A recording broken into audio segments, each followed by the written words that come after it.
నెహెమ్యా షూషను కోటలో పనిచేసేటువంటి రాజు గిన్నె అందించేటువంటి ఉద్యోగం కదండి. ఆయన దగ్గరకు ఒకరోజు తన సహోదరుడు వస్తాడు, హనాని, యెరూషలేము నుంచి. నెహెమ్యా అడుగుతాడు, యెరూషలేము ఎలా ఉంది? హనాని చెప్తున్నాడు, అన్నయ్య యెరూషలేము పరిస్థితి చాలా దారుణంగా ఉంది, ప్రాకారాలు పడిపోయాయి, గుమ్మాలు కాలిపోయాయి, యెరూషలేము ప్రజలందరూ కూడా శ్రమని నిందని అనుభవిస్తున్నారు అన్నయ్య అని చెప్పినప్పుడు నెహెమ్యా కదిలిపోయాడు, ఏడ్చాడు, ఉపవాసం ఉన్నాడు, విజ్ఞాపన చేశాడు, రాజు దగ్గర నుంచి పర్మిషన్ తీసుకున్నాడు.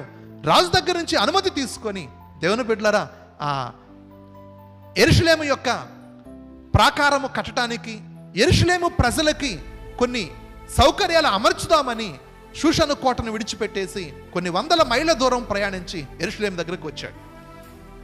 పని స్టార్ట్ అయ్యిందండి, పని స్టార్ట్ అయింది, ప్రాకారం స్టార్ట్ అవుతుంది, నిర్మాణం స్టార్ట్ అయింది. అయితే ఆ నిర్మాణము ప్రారంభము ఎలా అయింది అన్నటువంటి విషయాన్ని నెహెమ్యా గ్రంథంలో మనం చూసినప్పుడు 3వ అధ్యాయాన్ని ఒకసారి చూడండి.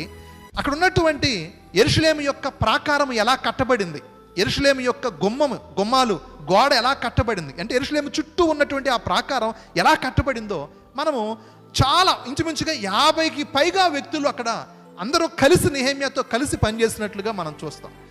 ప్రధాన యాజకుడైన ఎల్యాషీబును అతని సహోదరులైన యాజకులను లేచి గొర్రెల గుమ్మమును కట్టి ప్రతిష్ఠించి తలుపులు నిలిపిరి. హమ్మేయ గోపురము వరకును హనన్యాలు గోపురము వరకును ప్రాకారమును కట్టి ప్రతిష్ఠించరి. దేవుని బిడ్డలారా, ఎవరు యెరూషలేము యొక్క ప్రాకారాన్ని మొట్టమొదట కట్టడానికి నడుం బిగించింది ఎవరు అని అంటే ప్రధాన యాజకుడు అంట, చీఫ్ ప్రీస్ట్, ప్రధాన యాజకుడు. ఆయన పేరు ఎల్యాషీబు. అతని బ్రదర్స్, అలాగే అతనితో ఉన్నటువంటి కో వర్కర్స్, ఇతర లేవీలు అందరూ కలిసి ప్రాకారాన్ని మొట్టమొదట వాళ్ళు కట్టడం ప్రారంభించారంట. ఈ 3వ అధ్యాయములో యెరూషలేము యొక్క 12 గుమ్మాలు ఉంటాయి, కానీ ఇందులో 10 గుమ్మాలు మనకు కనబడతాయి. 10 గుమ్మాలు కట్టడం మనం చూస్తాం. అయితే మొట్టమొదట ఈ గొర్రెల ద్వారము మొట్టమొదట కట్టబడుతూ ఉంది. గుమ్మం అనొచ్చు, ద్వారం అనొచ్చు, ఇంగ్లీష్లో అయితే ఒకే పేరు, గేట్. ఈ షీప్ గేట్, ఈ గొర్రెల ద్వారాన్ని, ఈ గొర్రెల గుమ్మాన్ని మొట్టమొదట ప్రారంభిస్తూ ఉన్నారు. ప్రారంభించిన వ్యక్తి ఎవరు అని అంటే ప్రధాన యాజకుడే మొట్టమొదట ప్రాకారాన్ని కట్టడం ప్రారంభిస్తూ ఉన్నాడు. అక్కడ బైబిల్లో ఉంది, లేచాడు అంటే ఆ రిలాక్స్ లైఫ్ నుంచి బయటకు వచ్చేసాడు. హీ అరైజ్, లేచాడు అంటే అప్పటిదాకా రిలాక్స్గా ఉన్నాడు. సంభవ్ నెహెమ్యా వచ్చాడు, నెహెమ్యా మాటలు విన్నాడు, నెహెమ్యా ద్వారా పురికొల్పబడ్డాడు, నెహెమ్యా ద్వారా ప్రేరేపించబడ్డాడు. అప్పుడు దాకా ప్రధాన యాజకుడుగా ఎల్యాషీబు పనిచేస్తున్నాడుగా. ఎల్యాషీబు కట్టాలన్న ప్రేరేపణ ఎల్యాషీబుకి లేదా అని అంటే ఏమో పనిని చూసి భయపడ్డాడేమో. ఇంత పనిని నేనెక్కడ చేయగలను, ఈ ప్రాకారాన్ని నేనెక్కడ కట్టగలను, నేనేదో 4 బలులు, అలాగే వారిచ్చేదో కొన్ని చిన్న కానుకలు, లేకపోతే వారికి ఏదో చిన్నపాటి ప్రార్థనలు చేయగలను, కానీ అంతకు మించి నేను ఏం చేయగలను అని ఎల్యాషీబు తనను తాను నిరుత్సాహపరుచుకుంటున్నాడేమో. బట్ నెహెమ్యా వచ్చాడండి, నెహెమ్యా మాటలు విన్నాడండి. నెహెమ్యా మాటలు విన్న తర్వాత ప్రాకారాన్ని కట్టడానికి ప్రేరేపించబడి ముందడుగు వేసినటువంటి ద ఫస్ట్ పర్సన్ ఎవరు అని అంటే ప్రధాన యాజకుడినటువంటి Eliashib. Rest of the chapter అండి, ఆ మిగిలినటువంటి చాప్టర్లో మనం చూస్తాము ఇంచుమించుగా 50కి పైగా మంది వ్యక్తులు పనిచేయటం చూస్తాం.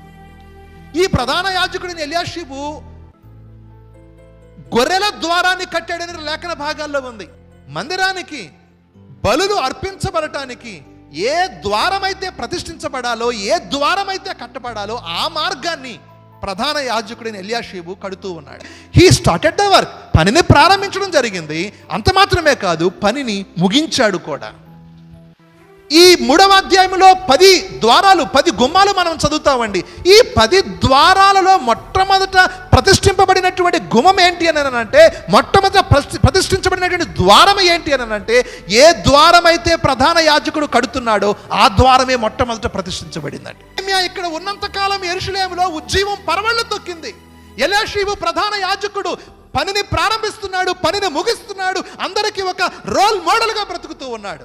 నెహెమ్యా యెరూషలేములో లేడు. ఆ సమయంలో హీ వెంట్ టు షూషను కోటకు ఆయన వెళ్ళాడు.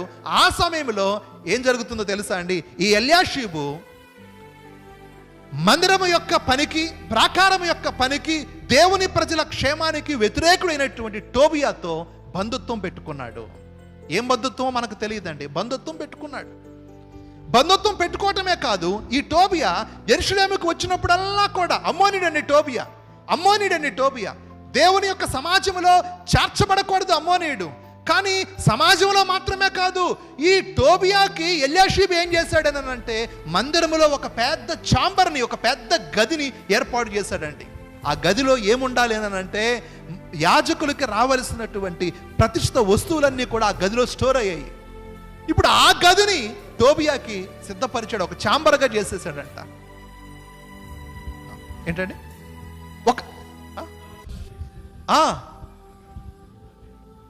ఆ గదిని టోబియాకి ఇచ్చేసాడండి.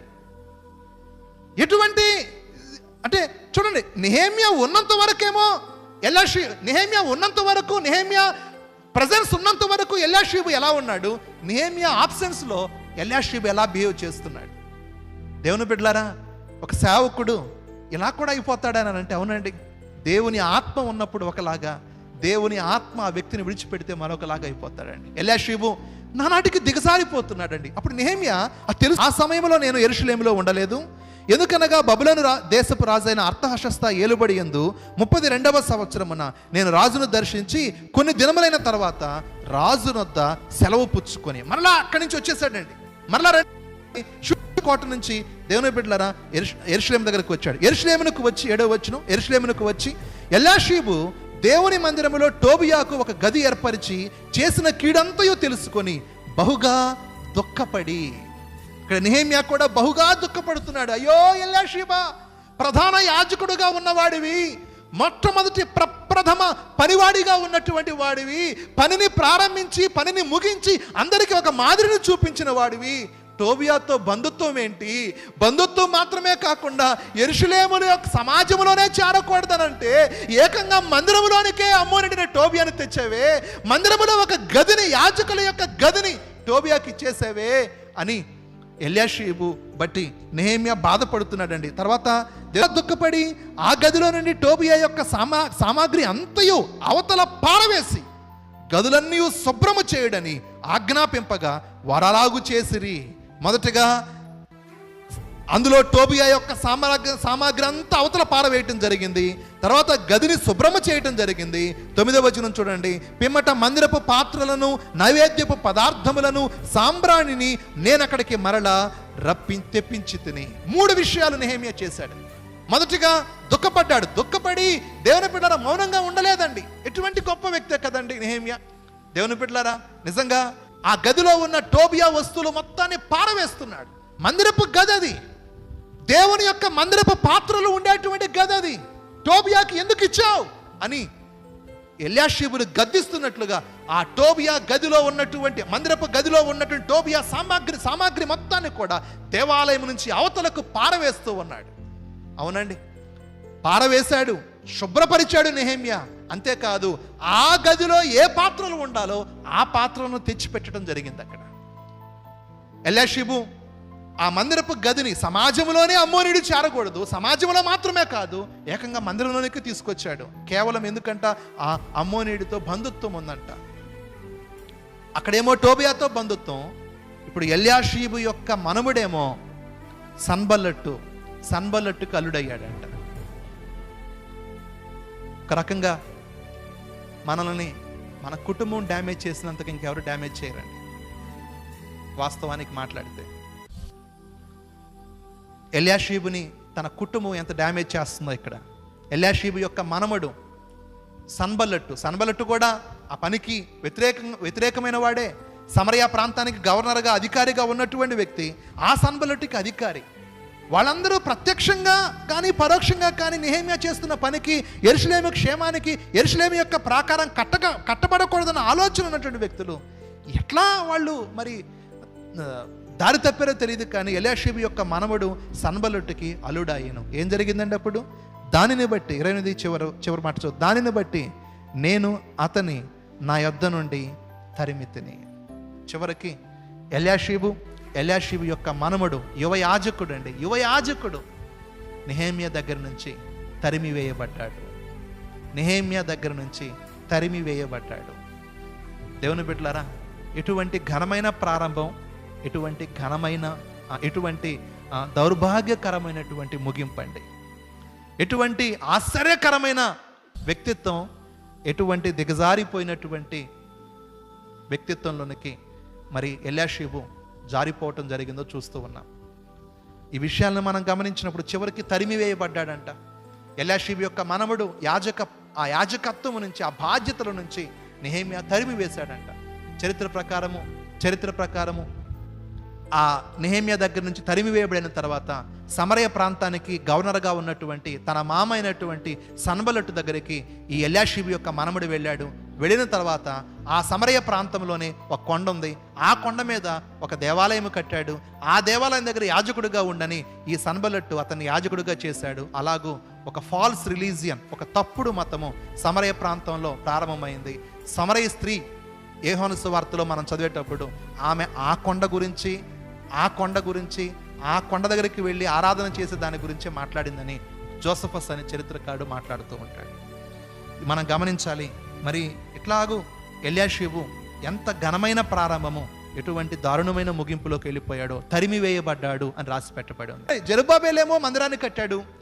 అలాగే ఎజ్రా ఏమో దేవాలయము కట్టబడిన తర్వాత దేవాలయంలో ఆరాధన ఇంకా ఆత్మీయంగా జరగటానికి, ప్రజల జీవితాలను కట్టడానికి వచ్చాడు.